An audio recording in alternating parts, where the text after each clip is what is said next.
A search for happiness, a simple job offer. It's a story that starts with dreams we can all relate to. But as we're about to see, this particular dream got twisted into an absolute nightmare, all in the name of chasing a better future. This really is a story about trust, greed, and a trap. And the scariest part? It's a trap that could be set for literally anyone at any time. It's a chilling reminder that being vulnerable isn't about being weak. Sometimes it's just about having hope. And even though this all goes down in a quiet town, the scheme at the heart of it could happen anywhere. All right, Section 1, a happy family. To really get the weight of this tragedy, we've got to meet the people right at the center of it. A family just living their quiet, happy life with no idea of the danger that was closing in. So, here they are, the Verma family. You've got Rashmi, a dedicated mom, her husband, Ankush, and their bright little 7-year-old Nandini. They were just living a simple, happy life in a peaceful neighborhood called Subhash Nagar. On the surface, everything seemed completely normal. This little message, it just captures their life so perfectly, doesn't it? A caring mom focused on her daughter's school event. It's just a moment of everyday routine that when you look back is just heartbreaking. This was the very last day that everything was normal for them. Moving on to Section 2, a terrible morning. Because by the very next day, that perfect family picture was just shattered. The family woke up to this scene of quiet chaos and a terrifying, gaping hole where Rashmi should have been. I mean, can you imagine walking into this? The front door is just open. The TV is humming away to an empty room. There's food still on the stove, half cooked. Every single detail just paints a more and more disturbing picture. But it was the blood in the bathroom. That's what confirmed their absolute worst fears. Rashmi Verma was gone. So, with Rashmi missing under these incredibly suspicious circumstances, the police, of course, launched a massive investigation right away. Inspector Deepak took the lead, and the hunt for answers officially began. And pretty quickly, technology started to give them their first real leads. At 2 in the morning, Rashmi's phone pinged from this deserted road. Then, nearby CCTV footage captured the horrifying moment she was forced into a white car by 4 people.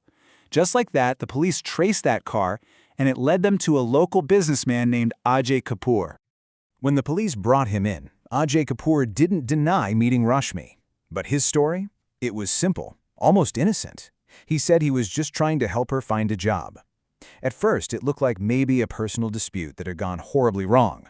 But this was just the tip of the iceberg. Yeah, that job offer was a total lie. As the investigators started digging deeper, they peeled back that first layer of deception and found the real motive wasn't personal at all. It was all about money. This is where the whole case just takes a really sharp turn. And here it is, the one piece of evidence that changed everything. As the police were looking into Rashmi's finances, they found all these large, systematic withdrawals from her bank account right before she disappeared. This wasn't some personal fight. This was a cold, calculated financial attack. So the police did what you do. They followed the money. And it led them straight here, to a company called Sapne Banking Services, which, and this is just cruel, translates to Dream Income Banking Services. Of course, it was a totally fake company, just a shell. And its address led the police to a guy named Sachin Sharma, who just so happened to be an associate of Ajay Kapoor. The net was definitely closing in. Once they made that connection, the whole operation just laid itself bare. It was this devastatingly effective 4-step scam. First, they target women who are looking for a job. Second, they lure them in, building trust with the promise of this amazing opportunity. And that's the psychological trick, right? They're selling a dream, not just a job.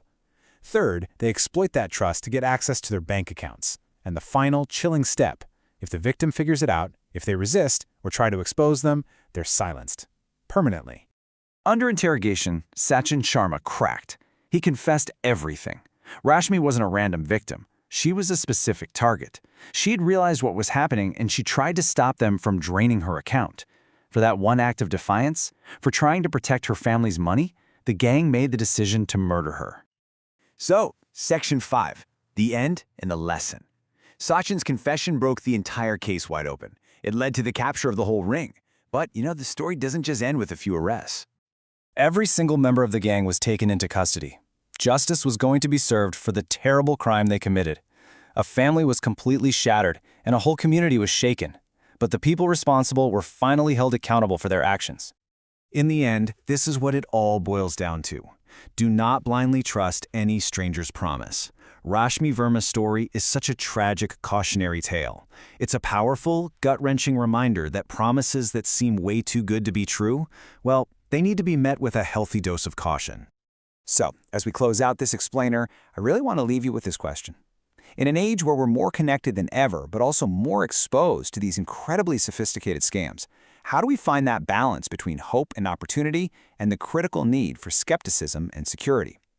Rashmi's story isn't just about a crime. It's about the trust we place in other people and the devastating, irreversible consequences when that trust is betrayed.